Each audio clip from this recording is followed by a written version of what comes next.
가와바타 야스나리 원작의 이지의 무희 3부작 두 번째 시간입니다.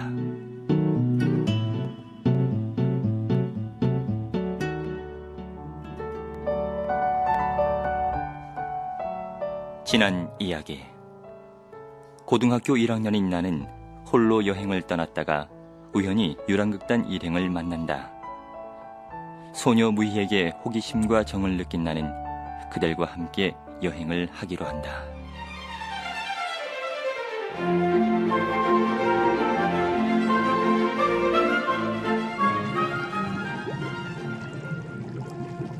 이튿날 아침 9시가 지나서야 사나이는 내 여관으로 찾아왔다.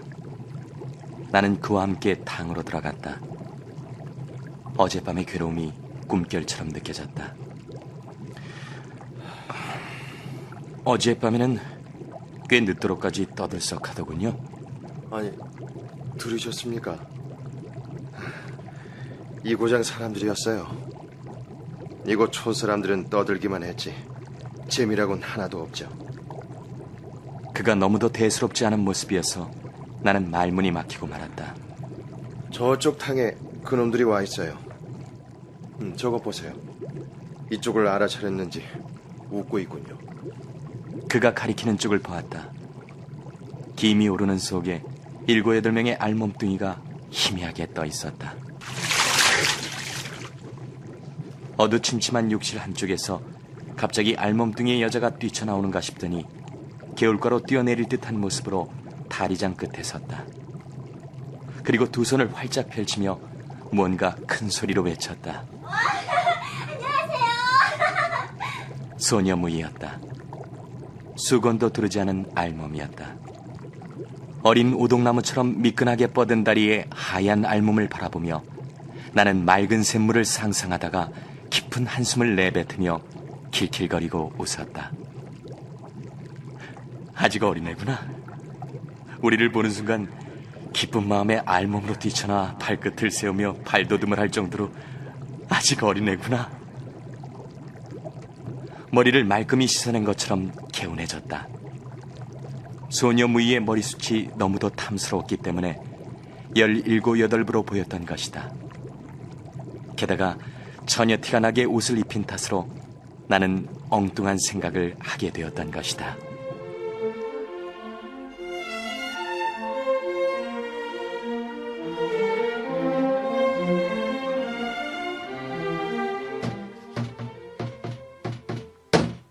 밤에 종이를 도매로 팔고 다니는 행상인과 바둑을 두고 있는데 여관 마당에서 갑자기 북소리가 울려왔다. 놀이패들이 왔군요. 저런 것들에게는 흥미가 없어요. 아자자, 당신들 차례예요. 나는 여기다 뒀어요. 지물상은 승부에 집착하고 있었다. 내가 뒤숭숭하게 들떠있는 사이에 연예인들은 벌써 돌아갈 채비를 하는지 사나이가 마당에서 말을 걸어왔다. 재미가 어때요? 나는 마루로 나가서 손짓을 하며 불렀다. 연예인들은 마당에서 잠깐 수근거리더니 현관으로 돌아왔다. 처녀 3사람이 차례차례로 일본의 기생인 게이샤처럼 절을 했다. 안녕하세요. 안녕하세요. 안녕하세요. 지물상은 연예인들은 거들떠보지도 않고 바둑판에 눈을 하나하나 세어보고 나서 더욱더 주의 깊게 두어 나갔다. 나는 이기고 있던 바둑을 지고 말았다. 자, 어때요? 한 판 더. 다시 한 판만 더 둡시다. 응?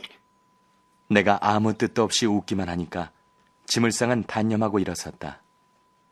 처녀들이 바둑판 가까이 모여들었다.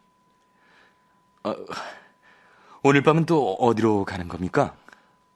가긴 가야 되겠지만 사나이는 처녀들 쪽을 보았다.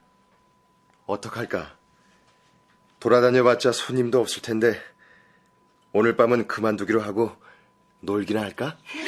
좋아요. 그들은 오목을 두면서 12시가 넘도록 놀다가 갔다. 소녀 무희가 돌아가고 난 후에는 아무래도 잠이 오지 않고 머리가 또랑또랑해져서 나는 마루로 나가 지물상 아저씨를 불러보았다. 지물상 아저씨, 지물상 아저씨? 예순이 가까운 할아버지가 방에서 나오더니 신이 난 듯이 말했다. 야, 오늘 밤은 철회하는 거요. 밤이 새도록 둬봅시다. 나도 또한 대단히 호전적인 기분이 됐다.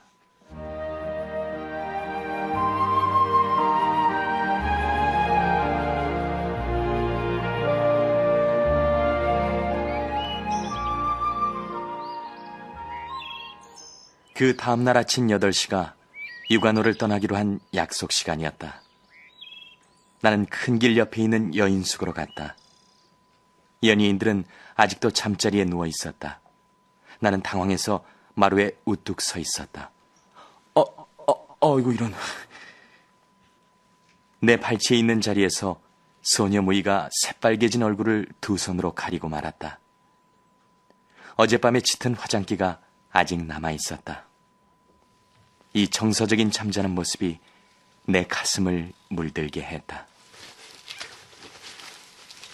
그녀는 눈이 부신 듯 휙 돌아눕고는 손바닥으로 얼굴을 가린 채 이불에서 빠져나와 마루에 앉더니 얌전히 절을 했다. 어젯밤엔 감사했습니다. 그 바람에 장대처럼 서 있던 나는 당황했다. 사나이는 큰 처녀와 같은 잠자리에서 자고 있었다. 그 모습을 보기 전까지 나는 두 사람이 부부라는 것을 모르고 있었다. 대단히 미안하게 됐군요. 오늘 떠날 작정이었지만 오늘 밤에 연애가 있다고 해서 우리는 하루 더 묵기로 했죠. 40대 여인은 잠자리에서 반쯤 몸을 일으키면서 말했다. 나는 그들에게 버림을 받은 것처럼 느꼈다. 사나이가 말했다. 내일까지 기다려주지 않겠어요? 장모가 하루 더 있어야 한다고 우겨대니 할 수 없죠. 내일 함께 갑시다.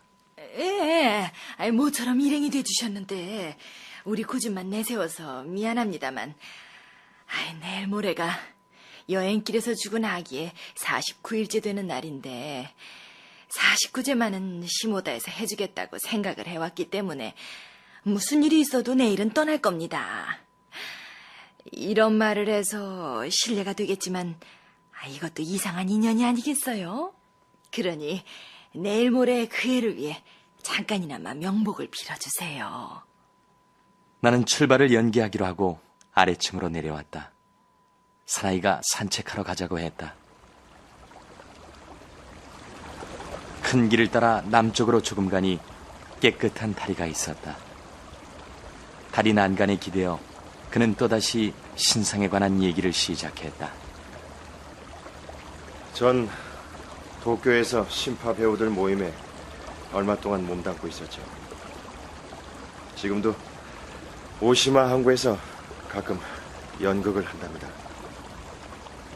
그들의 짐짝 보따리에서 칼집이 발처럼 삐죽 내밀고 있었는데 연애 자리에서도 연극 흉내를 내고 있다고 한다. 난 행동을 잘못한 탓에 타락하고 말았습니다만 형이 고우에서 집안일을 잘 돌보고 있죠. 그러니 난 쓸모없는 몸이 되고 말았습니다. 난 아저씨의 옷을 보고 나가오카 온천의 사람인 줄만 알았습니다. 그랬어요? 저 큰 처녀가 내 여편네죠. 학생보다 하나 아래인 19인데 여행을 하다가 두 번째 아이를 조산해버려서 아이는 일주일쯤 지나 숨을 거뒀고 여편네는 아직도 몸이 회복되지 않았어요. 저 할머니는 여편네의 친정어머니죠. 무희는 내 친동생이고요. 14살짜리 여동생이 있다고 하시더니 저예요. 여동생에게만은 이런 일을 시키지 않겠다고 생각했는데 거기엔 또 그럴 만한 사정이 있답니다. 그리고는 자기는 에이키치, 아내는 지오코, 여동생이 카오루라는 걸 말해주었다. 또 한 사람 유리코라는 17살 된 처녀만이 오시마 태생으로 고용살이로 따라다닌다고 했다.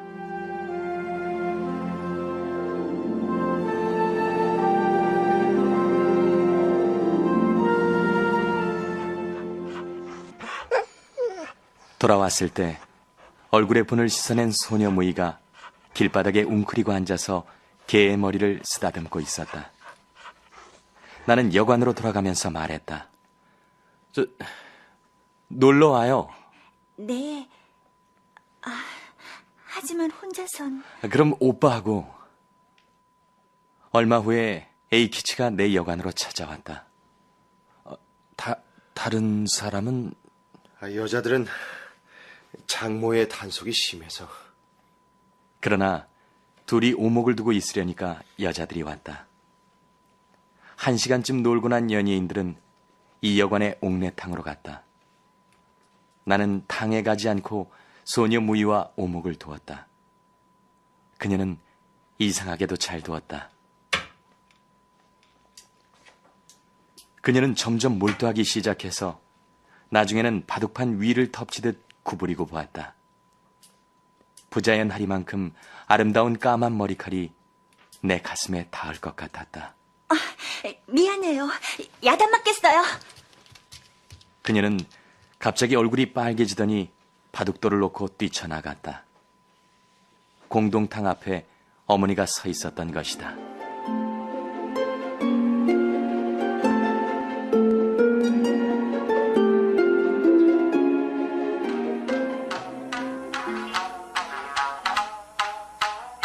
밤에 내가 여인숙으로 찾아가 보니 소녀 무희는 어머니에게서 샤미센을 배우고 있는 중이었다. 노래하는 소리가 조금 높아질 때마다 사돈 마누라가 말했다. 소리를 내면 안 된다고 했는데. 이봐, 오늘 내가 한 통 낼 테니까 다들 내 방으로 오라고. 이 여인숙에서 세빵살이를 하며 세장사를 하고 있다는 40 전후의 사나이가 장지문을 열고 처녀들을 불렀다. 소녀 무희는 젓가락을 들고 유리코와 함께 옆방으로 가서 세장수가 먹고 난 닭고기 전골 냄비를 뒤적이고 있었다. 세장수가 소녀 무희의 어깨를 가볍게 두드렸다.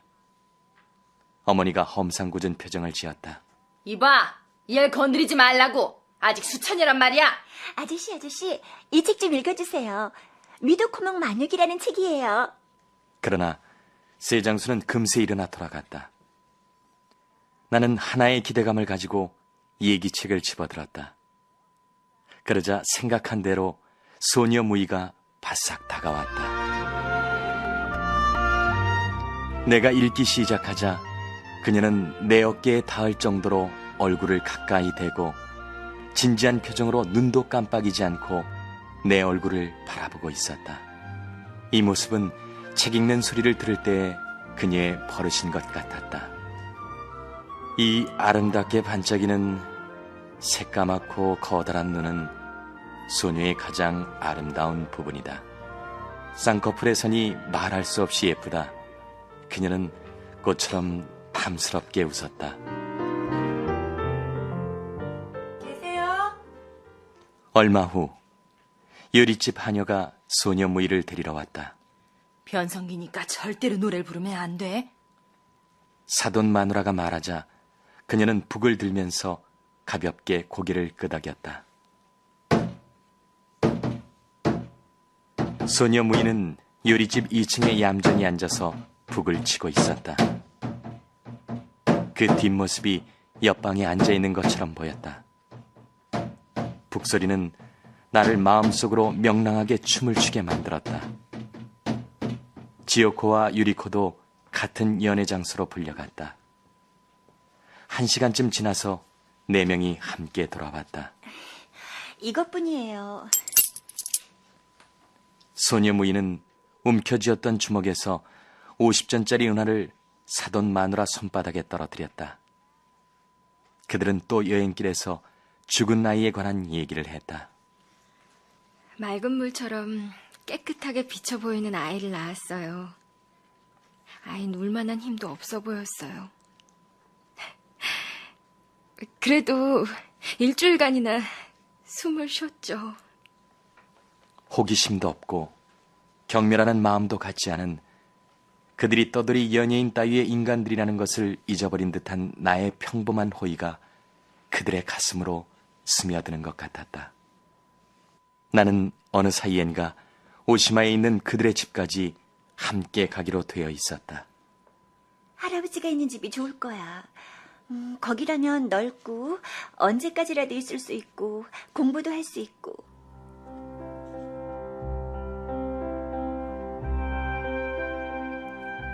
나는 그들의 여정이 내가 생각한 것만큼 각박한 것이 아니라 사냐의 향기를 잃지 않은 아주 태평스러운 사람들이라는 것을 차츰 깨닫게 되었다.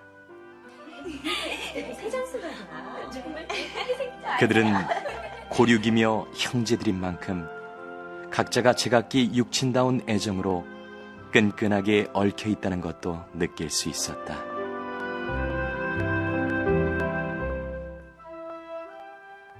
밤이 깊어서 여인숙을 나왔다. 처녀들이 배웅을 나와주었다. 소녀 무인은 문에서 목을 내밀고 밝은 하늘을 바라다 보았다.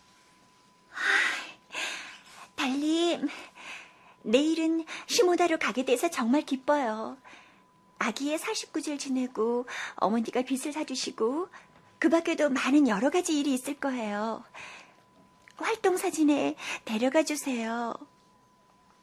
시모다 항구는 떠돌이 연예인들로 하여금 타양의 하늘 밑에서 고향을 느끼게 하는 그러한 공기가 감도는 거리인 것이다.